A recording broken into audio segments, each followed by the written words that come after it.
मैंने tech job शुरू की थी एक IPDT1 लॉन्ग डिस्टेंस कंपनी के साथ।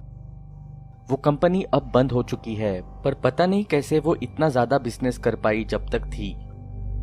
वो एक पिरामिड घोटाला था, बट शुक्र है मैं IT डिपार्टमेंट में थी, तो मुझे कुछ बेचना नहीं पड़ता था।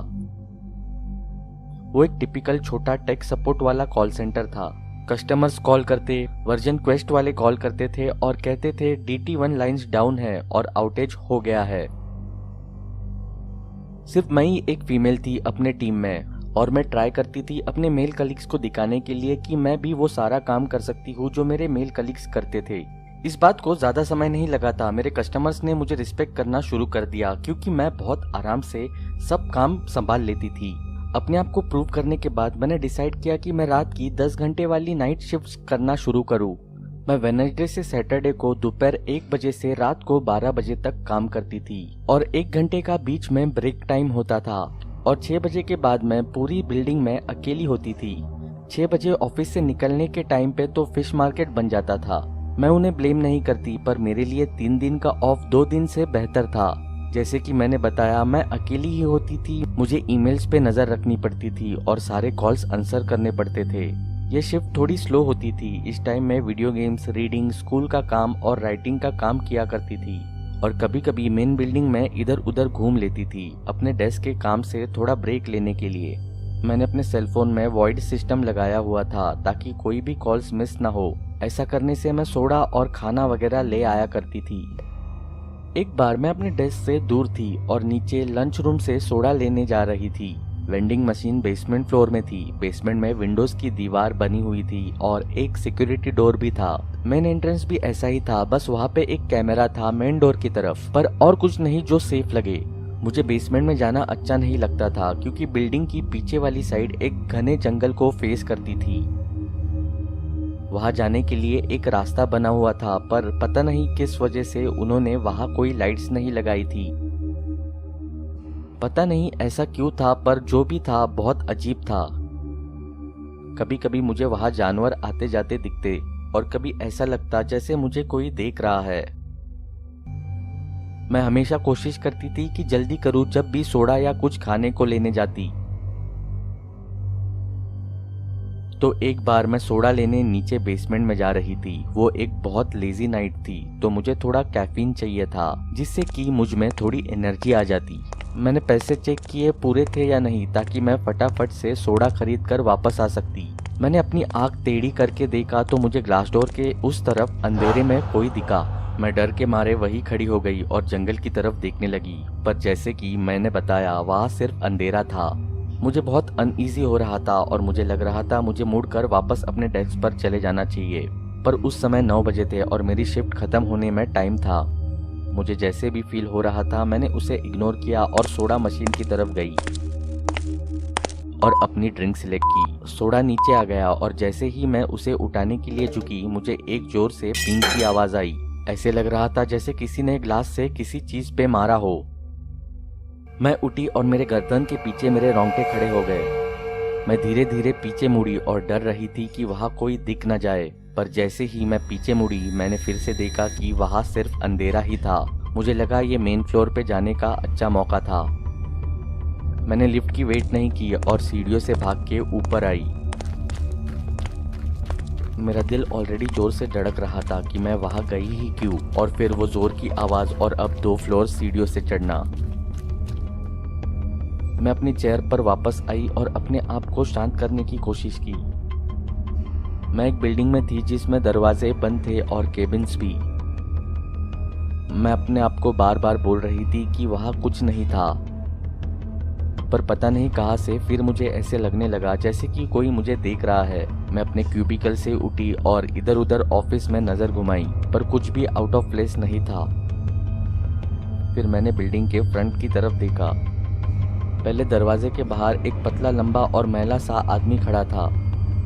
वो अंदर की तरफ झांक के देखने की कोशिश कर रहा था। मैं वापस अपने क्यूबिकल में बैठ गई, इससे पहले वो मुझे देख पाता। वो मेरे ऑफिस में काम करता हो ऐसे तो नहीं लग रहा था, और 9:30 हो रहे थे। समझ नहीं आ रहा था कि वो हमारा ऑफिस क्यों चेक कर रहा था। जैसे ही मैं चेयर में बैठी मुझे दरवाजे की हिलने की आवाज़ आई। मैं धीरे से उठी और मैंने देखा कि वो दरवाजे के हैंडल्स खींचने की कोशिश कर रहा था। शुक्र है वो खुले नहीं, पर जब मैं उसे देख रही थी वो मुड़ा और मेरी तरफ देखने लगा। उसके चेहरे पर चोट के निशान थे और वो बहुत गंदा भी था। जैसे ही हम दोनों की नज़रें टकराई उसने दरवाज़ा जोर से पीटना शुरू कर दिया और शीशे को तोड़ने लगा। मैं बहुत ज़्यादा डर गई थी और रात का समय भी था। उस ऑफिस के बिल्डिंग कॉम्प्लेक्स में मैं बिल्कुल अकेली थी। मैंने अपना हेडसेट उठाया और 100 पे कॉल किया। जब मैं ऑपरेटर के आने का वेट कर रही थी तभी मैंने देखा कि वो आदमी ग्लास डोर के एक तरफ से दूसरी तरफ घूम रहा था। पुलिस स्टेशन, आपकी क्या इमरजेंसी है? ऑपरेटर ने फ़ोन उठा के पूछा। मेरा नाम समेंटा है और मैं स्पेक्ट्रम आईटी सर्विसेज बिल्डिंग में काम करती हूँ। मैं चाहती हूँ कि कोई आकर देखे। यहाँ एक आदमी मेरे ऑफिस बिल्डिंग में घुसने की कोशिश कर रहा है। जब मैं उससे बात कर रही थी वो आदमी वहाँ से गायब हो गया। मैंने सब तरफ देखने की कोशिश की पर वो मुझे नहीं दिखा। मुझे पता था कि वो ऐसे ही नहीं चला जाएगा। वो इतनी जोर से दरवाजा पीट रहा था और फिर एकदम से एक बहुत बड़ा पत्थर कहीं से आया और दरवाजे पर जोर से लगा।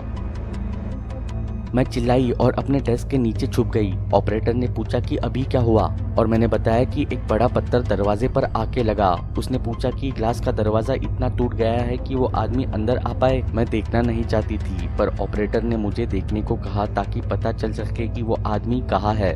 मैंने अपने डेस्क के नीचे से क्रॉल किया और डेस्क के ऊपर छुप के देखा कि पहले वाले दरवाजे में एक बहुत बड़ा क्रैक आ गया था। मैं डर के मारे सीट पर बैठ गई और ऑपरेटर से रिक्वेस्ट किया कि पुलिस को जल्दी से भेज दो।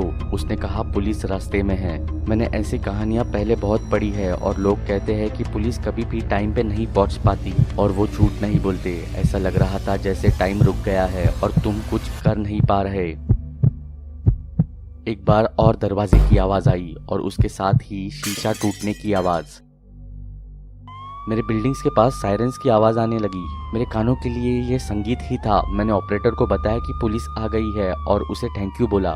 मैं उठी और मैंने क्यूबिकल वॉल के ऊपर देखा। वहाँ रेड और ब्लू लाइट्स फ्लैश हो रही थी पर मुझे वहाँ वो आदमी नहीं दिखा। दरवाजे के ऊपर वाला हिस्सा पूरी तरह से टूट चुका था और वो पत्थर एंट्री करके अंदर की तरफ पड़ा था।